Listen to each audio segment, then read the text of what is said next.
우리 성경 한 절 볼까요? 시편 91편 봅시다.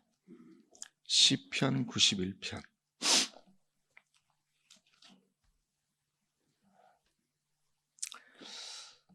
성경에서 이 전염병은 두 가지 측면이 있어요. 하나는 하나님의 심판의 도구였어요.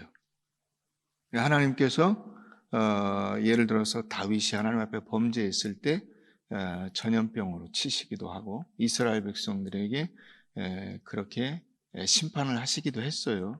그런데 또 다른 한편에서는 하나님의 구원의 도구이기도 합니다. 우리 91편 한번 보십시다. 지존자의 은밀한 곳에 거주하며 전능자의 그늘 아래 사는 자여, 나는 여호와를 향하여 말하기를 그는 나의 피난처요 나의 요새요 내가 의뢰하는 하나님이라 하리니, 이는 그가 너를 새 사냥꾼의 올무에서와 뭐에서 건지세요? 심한 전염병에서 건지실 것이미로다. 그가 너를 그의 깃으로 덮으시리니 내가 그의 날개 아래에 피하리로다. 그의 진실함은 방패와 손방패가 되시나니 너는 밤에 찾아오는 공포와 낮에 날아드는 화살과 어두울 때 퍼지는 전염병과 밝을 때 닥쳐오는 재앙을 두려워하지 아니하리로다. 1000명이 내 왼쪽에서 10,000명이 내 오른쪽에서 엎드러지나 이 재앙이 내게 가까이 하지 못하리로다. 아멘. 그러니까 이게 하나님께서 우리의 삶 속에서 그 지켜주시는 은혜가 이 심한 전염병, 이게 참 분명히 나타나 있어요. 그래서 우리가 그걸 바라보면서 그 담대한 믿음으로, 이게 이제 심판이 되기도 하고 구원이 된다 했는데, 심판이 되는 그 현상이 뭐냐? 심판이 되는 현상이 두려움이에요. 염려, 근심입니다. 그러니까 우리가 그런 점에서 이 하나님의 심판의 대상인 것처럼 두려워하고 염려할 필요가 없다. 오히려 믿음으로 신실하게 하나님을 믿고 나아가는 그런 믿음의 백성들 되기를 바랍니다. 자, 오늘 이제 우리가 그 십계명 이제 9번째까지 왔는데, 9번째, 이게 이제 거의 그 구분능선을 이제 넘으려고 합니다. 기억나세요? 1계명 뭐예요? 다른 신. 그 1, 2, 3, 4, 5, 6, 7, 8, 9, 10 해가지고 저거 하던데, 1계명 다른 신, 2계명 우상, 3계명 이름, 4계명 안식일, 5계명 부모 공경, 6계명 살인, 7계명 간음, 8계명 도둑질, 9계명 10계명 컨닝하지 마세요. 2016년도에 차인표가 수상 소감을 얘기하면서 세 가지를 얘기했어요. 자기가 50년을 살면서 느낀 게 세 가지가 있는데, 첫째는 어둠은 절대로 빛을 이길 수 없다. 둘째로 거짓은 절대로 참을 이길 수 없다. 셋째로 남편은 절대로 아내를 이길 수 없다. 이렇게 세 가지를 얘기하고 들어갔는데, 그렇습니다. 어둠은 빛을 이기지 못하고 거짓은 참을 이기지 못합니다. 그러니까 이 성경의 역사를 우리가 이렇게 보면 성경은 뭘 얘기하고 있냐? 빛의 승리를 이야기하고 있고 참의 승리를 이야기하고 있습니다. 그런 점에서 보면 오늘 우리가 이 거짓이라고 하는 것에 대해서 다시 한번 깊이 경각심을 가지는 계기가 되었으면 좋겠습니다. 1972년도에 미국의 워터게이트 건물에 이상한 사람들이 침입했어요. 이 워터게이트 건물에는 그 미국의 이제 민주당, 공화당에 있는데 민주당 선거 사무실이 있습니다. 거기에 이 사람들이 이제 침입한 것으로 잡힌 거예요. 근데 뭐 했냐 했더니 이 사람들이 도청 장치를 설치를 했었는데 도청 장치가 작동이 안 돼서 그거를 고치고 바꿔가지고 넣으려고 이게 들어갔다가 잡혔어요. 경비원에게 잡혔어요. 이게 별 사건이 아니었어요. 그렇게 해서 1972년도에 대통령 선거가 있었는데 그 대통령 선거를 이거는 그냥 뭐 지나가 버리고 치렀습니다. 근데 이 닉슨 대통령이 이제 재선에 성공했는데 올해도 미국 대통령 선거가 있는 해죠. 그런 거예요. 이게 한 텀을 지나고 4년 지나고 두 번째 선거에 닉슨이 이기게 됩니다. 72년도에. 그런데 닉슨이 압도적인 표차로 이겼어요. 이겨서 재선에 성공합니다.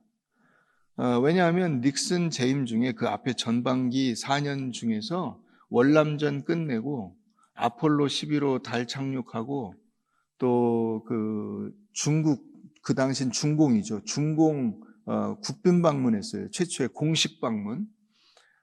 그래서 이게 그 당시 공산주의와 민주주의의 대결 막 이러는데 공산주의 국가와 민주주의 국가의 그 정상이 만난 그런 일이 있었고 또 러시아하고 소련, 그 당시엔 소련이죠. 소련하고 이제 군축 회담을 하게 돼서 이 해빙 무드를 만들어내고 그러면서도 또 경제가 괜찮았어요. 그래서 굉장히 인기가 좋았습니다. 닉슨이 재선에 성공하고 그다음에 근데 워터게이트에서 그 잡힌 범인들이 이제 재판이 진행이 되는 중에 이게 이제 점점 불거져 나온 거예요. 재판이 진행이 되면서 보니까 이게 그 두 사람의 어떤 이게 사소한 범행이 아닌 거예요. 그래서 이게 이제 대통령에까지 온 겁니다. 민주당의 도청 장치 설치하려고 했는데 당신이 시킨 일이냐?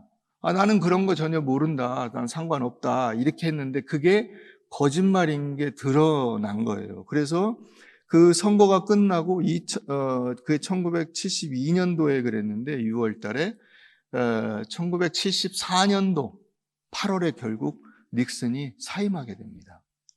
이게 점점점 사건이 커져가지고. 그 왜 사임하게 되냐? 닉슨이 거짓말을 한 것 때문에 그런 거예요. 미안하다. 내가 뭐 이렇게 잘못 판단했다 이러면 되는데 나는 그런 적이 없다. 그래서 거짓말한 것 때문에 결국 탄핵 위기까지 가고 탄핵 직전에 그냥 사임을 해버렸어요. 이게 참 그 거짓말과 관련해서 수많은 세계인들에게 이제 각인된 사건이죠.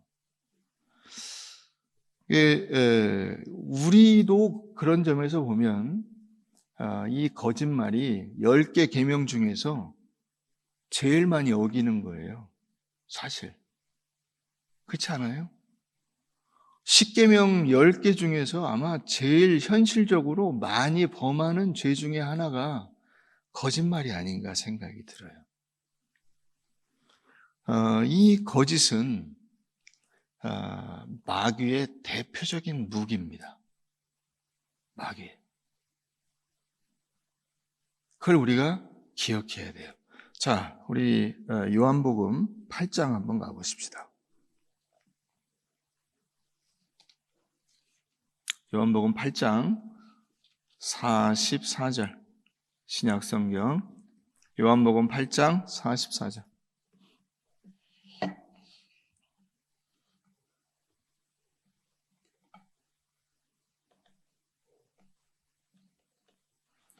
44절 우리 다 같이 읽을까요?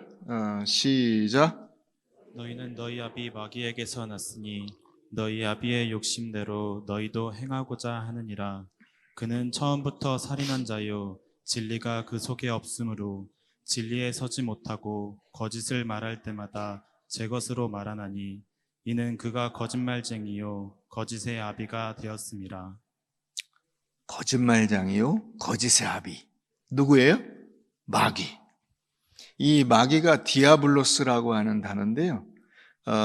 디아는 사이라는 뜻이고 블로스는 갈라놓다는 뜻이에요. 그래서 거짓말을 해서 사람과 사람 사이, 하나님과 사람 사이를 이간질하는 존재가 마귀입니다.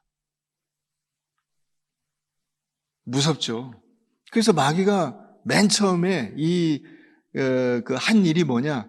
하나님과 하나님과 사람 사이를 이간질한 거예요. 그래서 아담이 거기 빠진 거예요. 여러분, 우리의 육신 내 조상이, 인류의 조상이 맨 처음에 바로 이 마귀의 꼬임에 넘어가서, 그 거짓말에 속아 넘어가서 범죄를 하게 됐다니까요. 그 다음부터 우리도 이 마귀에게 사로잡혀서 마귀의 그 소나귀에서 놀고 있는 거예요. 거짓말을 우리도 반복하고 다른 사람들의 거짓말에 속으면서. 그러니까 거짓말하는 자는 마귀에게 속한 자다. 너희는 너희 아비 마귀에게서 났으니 그랬어요. 예수 그리스도의 복음을 받아들이지 않고 그 거짓에 속아서 그 거짓 속에 살아가는 사람을 향해서 예수님이 말씀하시는 거예요.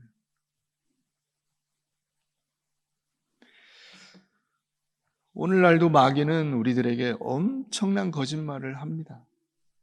야, 하나님은 너한테 관심 없어. 너 신경 안 써. 네가 열심히 해야 돼. 세상에 누가 너를 신경 써주냐. 하나님 그런 존재 없어. 네가 사는 거야, 인생은. 그렇게 마귀는 우리에게 계속 거짓말을 하는 거예요. 그 거짓말에 우리가 계속 속는 거예요. 그러니까 여러분, 우리가 신앙으로 산다고 하면서도 막상 우리의 현실 속에 들어가면 외롭고 힘들고, 그죠? 얼마나 힘들어요. 이게 우리의 삶의 모습이라니까. 마귀가 우리에게 저지르는 대표적인 거짓말을 하나 보십시다. 우리 예레미야 10장을 한번 가봅니다. 1067페이지.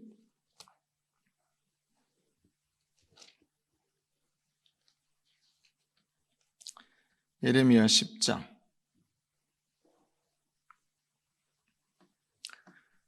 1067페이지.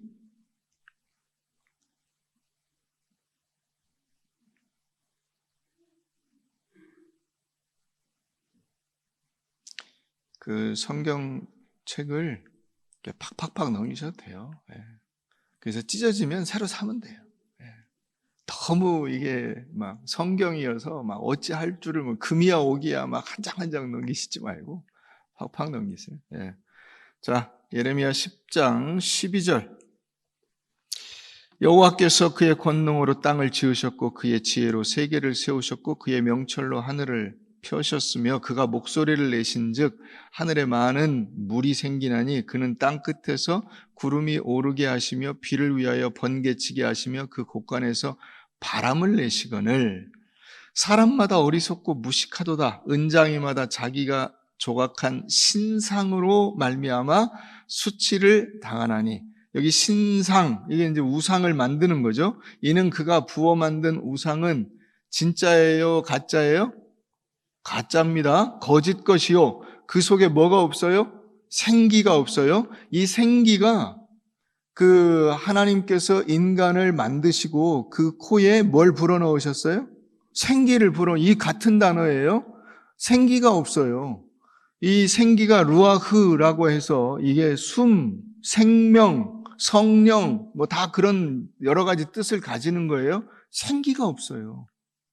사람이 만든 우상은 이게 마귀가 하는 짓이에요. 우상을 만들어서 그 우상을 섬기게 하는 거예요. 근데 하나님은 어떻게 하시냐? 13절 그 끝에 보세요. 그 곳간에서 뭘 내세요?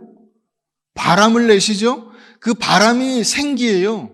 같은 단어예요. 이게 번역을 이게 다르게 해놓은 거예요. 그 바람, 하나님은 아예 곳간에 이 생명의 이 바람을 쌓아놓고 있어요. 그래서 필요한 사람들에게, 그 하나님이 만드신 사람들에게, 하나님이 새 창조한 사람들에게 이 바람을 갖다가 부어주시는 거예요. 그런데 우상은 그게 있어요, 없어요? 없어요. 그러니까 우상은 참말을 하는 거예요, 거짓말을 하는 거예요? 거짓말을 하는 거예요. 우상은 죽어 있는 거예요.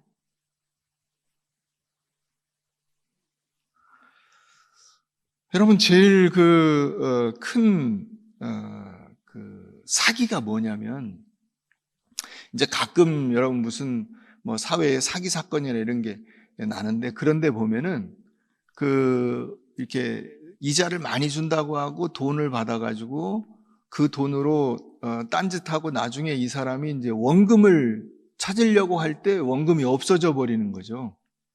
그죠? 그게 이제 제일 큰 사기잖아요. 그런데 우상이 이를테면 그런 존재예요. 우리가 우상을 믿는 게 하나님께서 강력히 경고하시고 처벌하시는 이유가 거기 있어요. 우상은 가짜예요.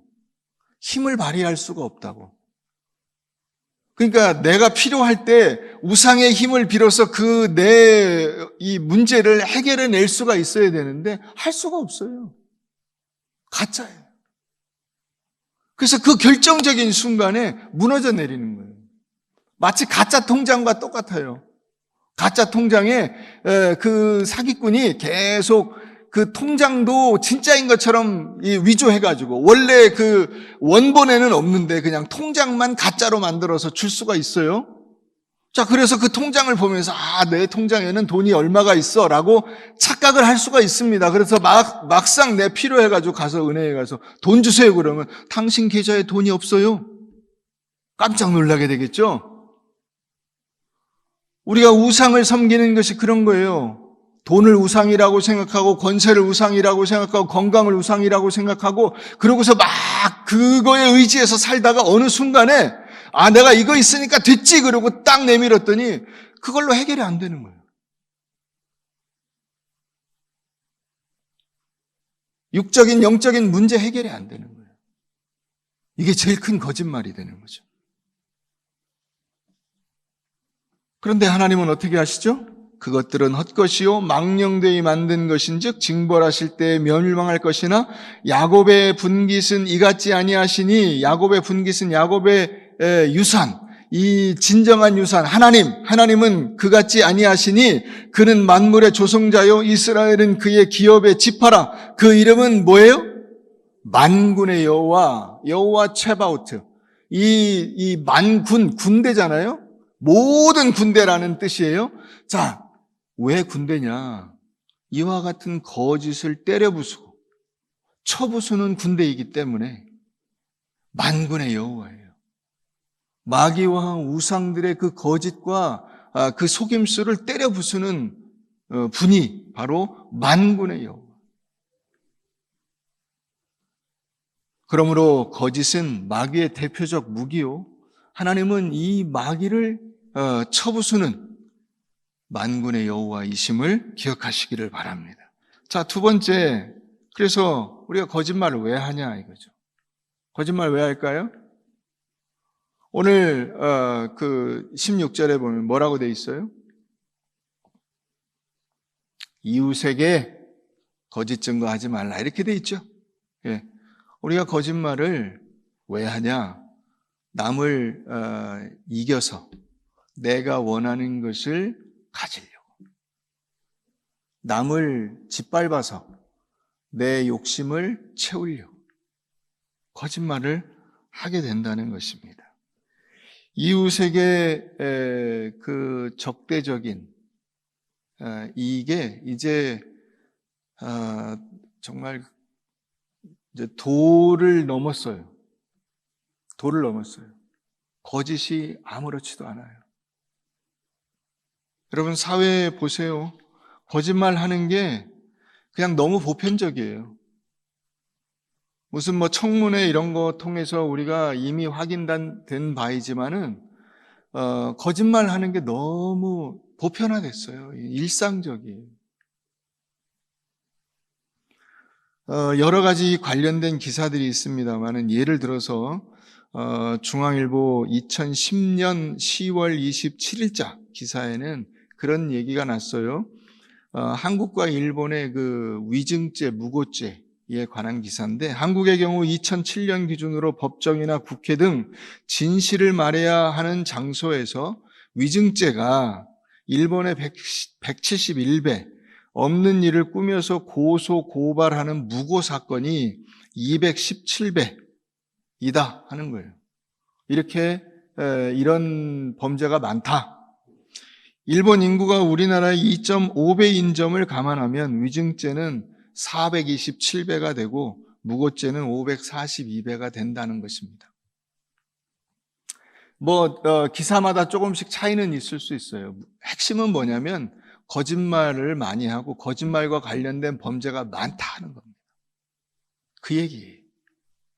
근데 여러분, 그거를 이런저런 이게 변명으로 덮을 필요가 없어요. 그게 팩트예요. 드러난 일이에요. 여러분, 어느 사회나 대충 비슷해요. 그걸 판가름하는 기준이. 그래서 우리가 그런 점에서 이걸 반성의 기회로 삼아야 합니다. 한동대 총장이었던 김영길 박사가 한국인이 거짓말을 많이 하는 이유에 대해서 그런 얘기를 했어요. 한국 사람들이 목적을 성취하려는 열정은 있지만 그 목적 성취를 위해서 도덕성과 같은 내적이거나 인격적인 측면을 좀 무시해도 된다고 생각을 한다는 거예요. 내가 돈 벌어야 되는데, 좀 올라가야 되는데, 여기 언제 인격 따지고 도덕 따지고 법 따지고 그런 거 하고 있냐.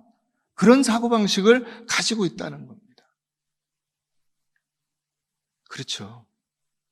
그래서 여러분, 많은 분들이 그런 얘기를 합니다. 무슨 수를 써서라도. 이거 굉장히 위험한 얘기예요. 무슨 수를 써서라도. 악한 방법이든 죄악이든 상관없이 내 목적을 위해서 그 방법을 동원하겠다는 겁니다. 근데 여러분, 이제는 시대가 그런 시대가 아닐 뿐만 아니라 특별히 우리가 그리스도인으로서는 절대로 그렇게 가지 말아야 돼요.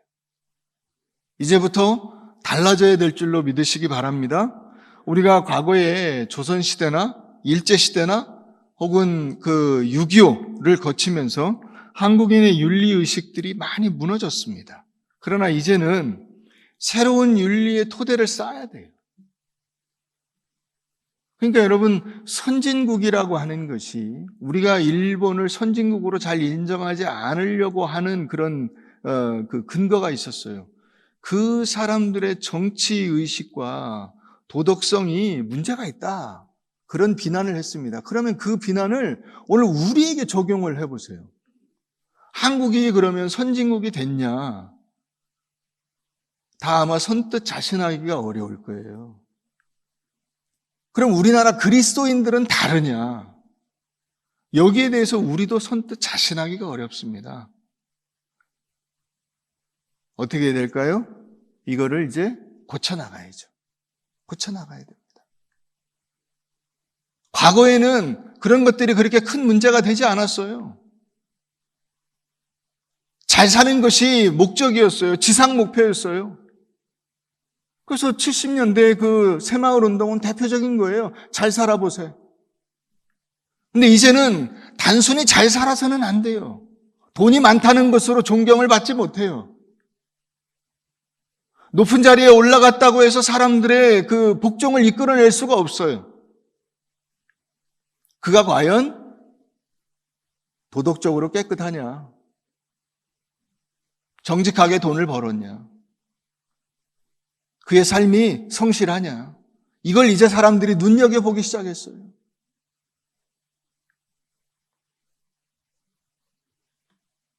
오늘 그러므로 우리들이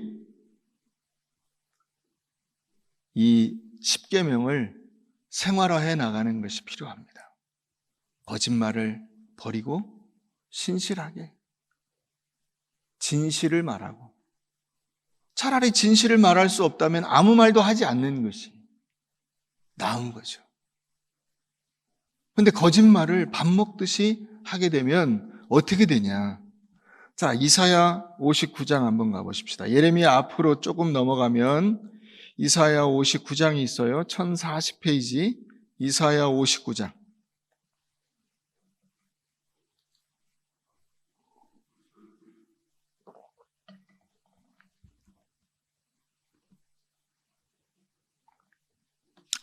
(8절까지) 우리 한 절씩 교도합시다.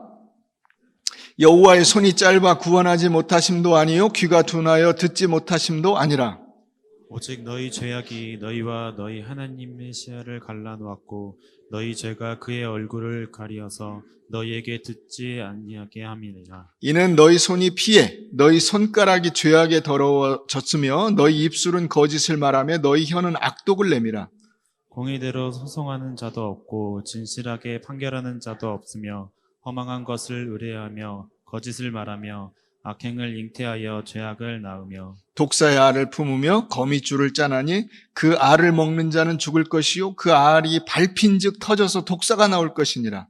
그 짠 것으로는 옷을 잃을 수 없을 것이요 그 행위로는 자기를 가릴 수 없을 것이며 그 행위는 제약의 행위라 그 손에는 포악한 행동이 있으며 그 발은 행악하기에 빠르고 무죄한 피를 흘리기에 신속하며 그 생각은 악한 생각이라 황폐와 파멸이 그 길에 있으며 그들은 평강의 길을 알지 못하며 그들이 행하는 곳에는 정의가 없으며 굽은 길을 스스로 만드나니 무릇 이 길을 밟는 자는 평강을 알지 못하느니라.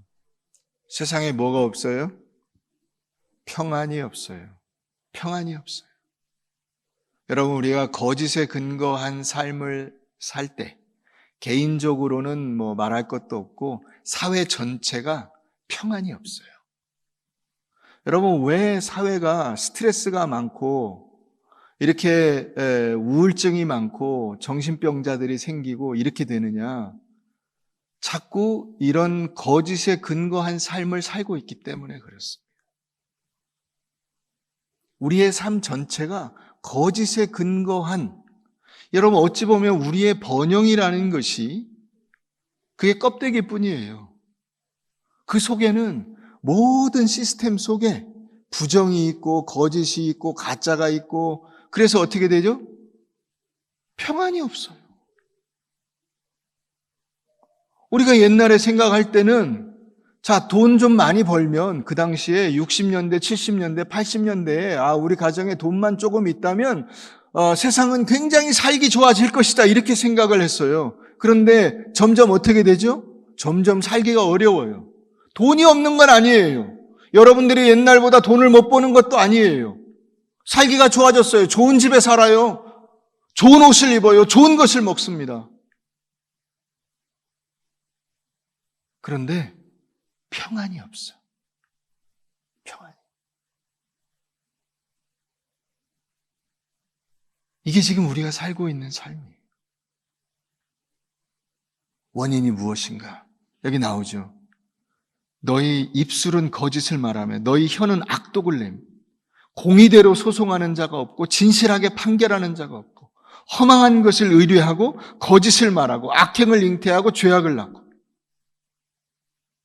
다 가짜라는 거예요. 다 가짜. 다 가짜니까 사회가 어떻게 돼요? 평안이 없어요. 평강을 알지 못해. 앞으로 어떻게 될 것인가? 안 봐도 뻔해요. 여러분, 지금 이대로 가면요, 우리의 자식들은 더 우울증이 많아지고 더 이상한 범죄를 많이 저지르고 더 생각지 못한 일들을 하는 그런 범죄자들이 나올 겁니다.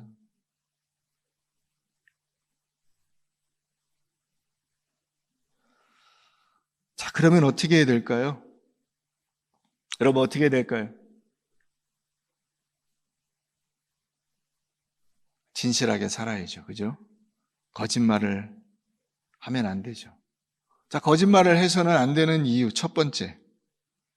거짓말은 마음의 상태를 드러내주는 거예요.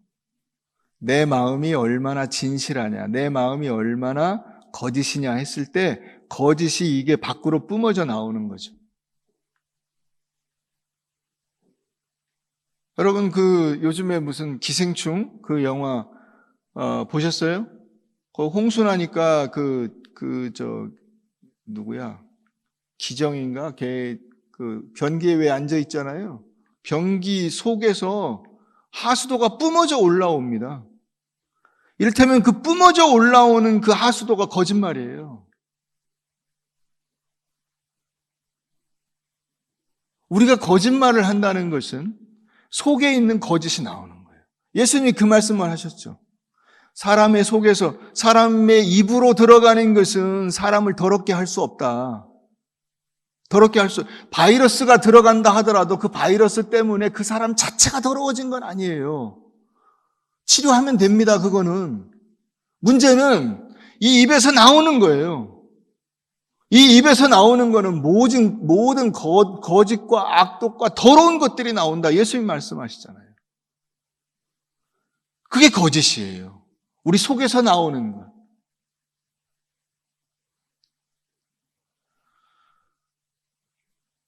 골로새서 3장 9절 10절에 가면은 거짓말하지 말라고 나오는데 이 거짓말하다라고 하는 단어가 푸스도마이예요. 이 푸스도마이라고 하는 단어가요, 가짜입니다. 가짜, 짝퉁, 진짜가 아니에요.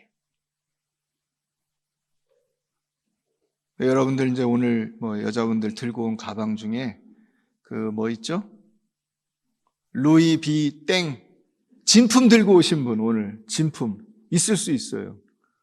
근데 교회 그 성경 가방은 보통 진품 안 들고 다녀요. 그죠? 예, 프라도, 루이비 땅 이런 거 들고 다니지, 예, 진품 안 들고 다녀. 그 가짜, 그게 거짓말하지 말라, 가짜 내세우지 말라는 거예요. 진짜인 것처럼 위장하지 말라는 거예요. 여러분, 그런 점에서 보면 우리가 성도답게 살지 못하면서 마치 내가 신실한 성도인 것처럼 위장해서는 안 되는 거예요. 그 거짓말인 거예요. 그래서 여러분, 우리가 하나님 앞에서 겸손해야 되는 겁니다. 내가 하나님 앞에 진품이 아닌 것 같은데 스스로 생각할 때 사람들 앞에서는 진품인 것처럼 막 자기를 위장할 수가 있어요. 그게 거짓말하지 말라는 뜻이에요. 신천지가 이런 사기꾼 집단이죠. 가짜인데 진짜인 척 하잖아요. 이런 게 문제인 거예요. 그래서 골로새서 3장 10절에서는 뭐라고 하냐면 지식에까지 새롭게 하심을 입어라 그래요. 지식에까지. 거짓말하지 말고, 다시 말하면 가짜인데 진짜인 척 위장하지 말고 네 머리와 온 몸을 하나님의 말씀으로 새롭게 해야 된다 하는 것을 강조하고 있는 겁니다. 예수를 믿는다면 제대로 믿어서 예수 믿는 사람답게 살아야 된다, 그 뜻이에요. 두 번째, 우리가 거짓말하지 말아야 되는 이유는 뭐냐면, 오늘 16절 말씀도 얘기하고 있죠. 누구에게 거짓 증거하지 말라고 돼 있어요? 이웃에게. 왜 그럴까요? 왜 이웃에게 거짓 증거하면 안 될까요? 이웃이 내 몸이에요. 나의 나. 한번 따라해 보세요. 이웃은 바로 나다. 자, 에베소서 4장 한번 가봅시다. 에베소서 4장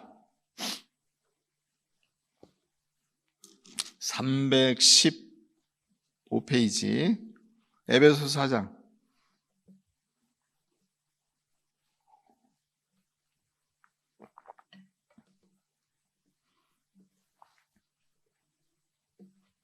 25절입니다.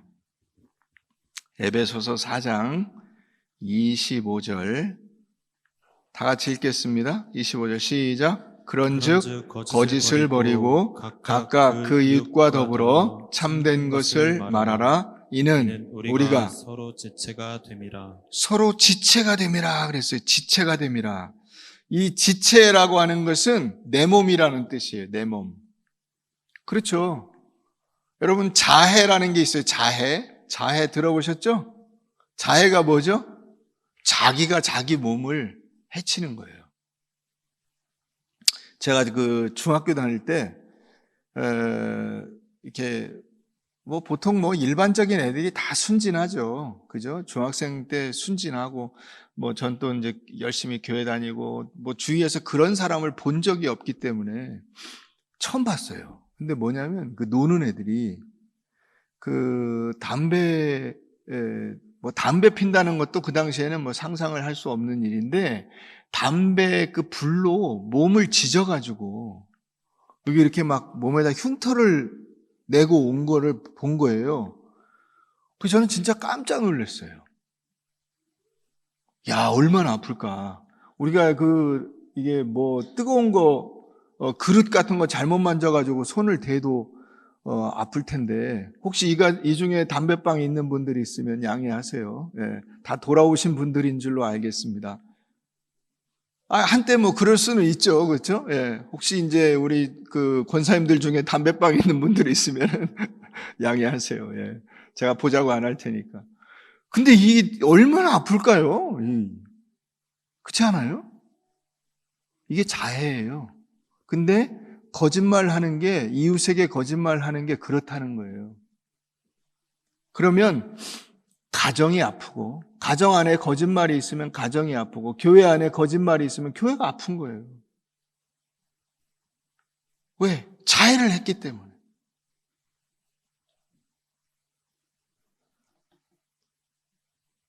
자가 면역 질환이라는 게 있습니다. 들어보셨죠?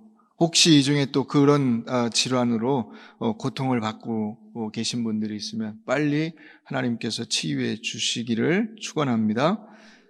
자가 면역 질환이라는 것이 있는데, 류머티스 관절염, 루푸스, 베체트병, 크론병, 뭐 한 80여 가지가 된대요. 근데 이게 자기 안에 있는 그 면역체가 하여튼 어떤 이유로 몸의 어떤 부분에 그 균이 들어오는 것으로 판단해서 그걸 막아내는 일을 한다고 하는 것이 오히려 몸이 아프게 되는 거죠. 여러분, 이게 자해의 그 모습이에요. 서로 그래서 진실되게 상대방을 존중하는 것은 나를 존중하는 것입니다. 결국은. 그리고 남을 선동하고 거짓으로 남을 부추기고 자기가 의도하는 어떤 목적을 이루려고 하는 것은 사실 그게 마귀가 하는 짓이에요. 여러분, 그러므로 결론입니다. 네 번째, 어떻게 해야 될까요? 진실을 말하고 진심을 말하는 훈련을 했으면 좋겠습니다. 금방은 안 될 거예요. 시간이 걸립니다. 우리는 예수 믿고 구원받은 사람들입니다. 믿습니까? 자, 그런데 내가 예수 믿고 구원받았다고 해서 곧바로 나의 삶도 확 바뀌는 건 아니에요. 그리스 로마 신화에 그런 얘기가 나와요. 그 어느 집에 고양이가 있었는데, 이 고양이가 자기 집 남자 주인을 엄청 좋아하는 거예요. 그래서 아프로디테 여신에게 간청을 했어요. 자기를 여자로 만들어 달라고. 그래서 하도 간청을 하니까 이 여신이 이 고양이를 예쁜 아가씨로 만들어줬습니다. 그 둘이 이제 딱 만나니까 이 주인 집 남자도 엄청 이 여자를 좋아하게 되고, 그래서 결혼을 하게 됐대요. 그래서 결혼하고 이제 첫날 밤을 자게 됐는데 그 방에 쥐가 들어온 거예요. 그러니까 이 아가씨가 갑자기 후닥닥 일어나더니 내려가서 그 쥐를 딱 잡아가지고 그 자리에서 쥐를 먹었대요. 그 신랑이 얼마나 놀랐을까요? 깜짝 놀라서 도망을 갔다는 거예요. 여러분, 그런 것처럼 이게 뭐가 됐다고 해서 우리의 삶도 바뀌는 건 아니거든요.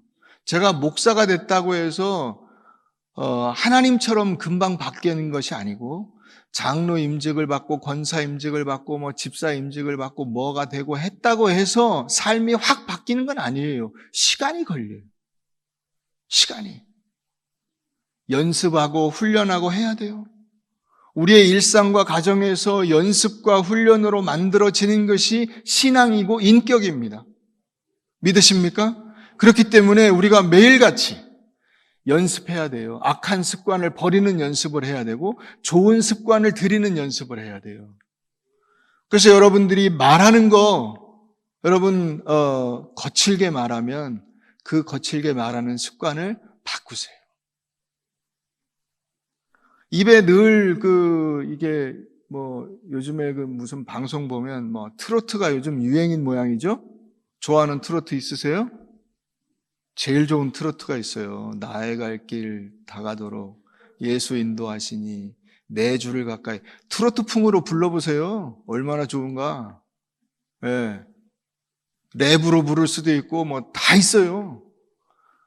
여러분 우리가 유행가를 부르던 그거를 찬송가를 부르고 또 찬양을 하는 걸로 바꿔야 돼요.